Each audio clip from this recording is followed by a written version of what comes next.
Hi there, my name is Dustin M. Weibel, and welcome to my microteach for Dr. Enlow's Women in U.S. History course. Today I will be walking you through Title IX, its original purpose, and its impact over the last 4 decades. First, what is Title IX? It's part of the United States Education Amendments of 1972 that were signed into law by President Richard M. Nixon on June 23rd of that year. The law reads, quote, "No person in the United States shall, on the basis of sex, be excluded from participation in, be denied the benefits of, or be subjected to discrimination under any education program or activity receiving federal financial assistance." End quote. It's a very simply stated, albeit grammatically messy, act that has had an outsized impact on many parts of the American education system. Title IX is seen today as a landmark bill for gender equality in sport at the scholastic level. Broadly, the law is seen as enforcing equal participation in collegiate athletics for both males and females. Interestingly, some take Title IX as an attack on male sports. The law is sometimes cynically blamed for program cutbacks when a male sport is terminated from a learning institution. As opposed to how it is seen and enforced today, at the time of its signing, Title IX practically flew under the radar.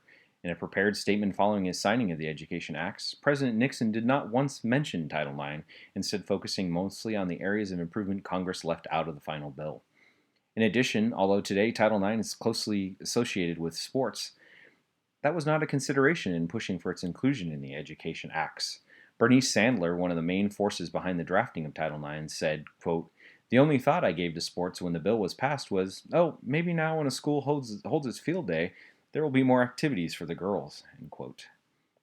And what little media focus there was tended to look at how men and women would cope with attempting to get an education while in such close proximity to each other.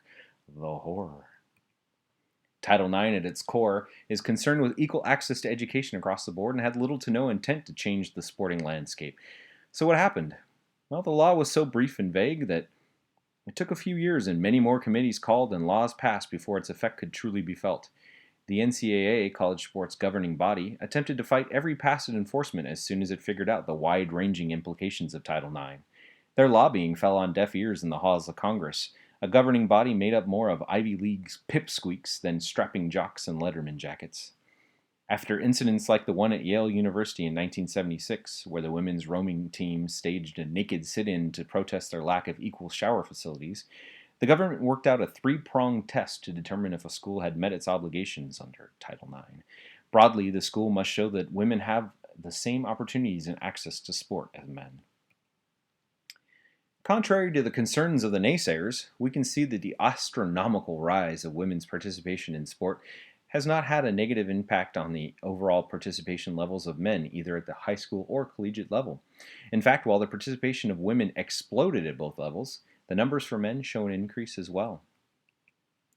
Title IX really has had a far reaching effect on the world of education.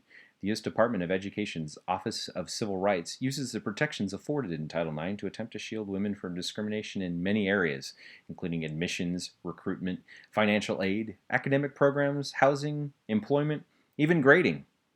Title IX has given women increasing opportunities throughout the institutions of education. It has empowered women to gain education in areas once thought of as for men only. For these reasons, Bernice Sandler has called the law, quote, "the most important step for gender equality since the 19th Amendment gave us the right to vote," end quote. But if you dig a little deeper, you'll see that Title IX isn't the panacea that the bill sponsors had hoped for. In 1972, more than 90% of women's teams had a female coach. Today, that number has been cut in half. What gives? Well, after 1972, women's sports, especially teamed ones, were transformed into moneymakers. And while the teams and programs themselves were subject to Title IX, the coaching and administration were not. As the administration was predominantly male, they began to hire former athletes that had had success in those sports, who were themselves mostly male. Even today, when the athletics director is a male, which as is the case in 80% of schools, their coaching staffs are most likely to be predominantly male. It's only where women begin to find success on the administration side that gains begin to be realized in the coaching side. Additionally, and most crucially, although women now make up the majority of college students, their participation in what are called STEM degrees is still remarkably low. STEM degrees are those programs in the science, technology, engineering, and mathematics fields.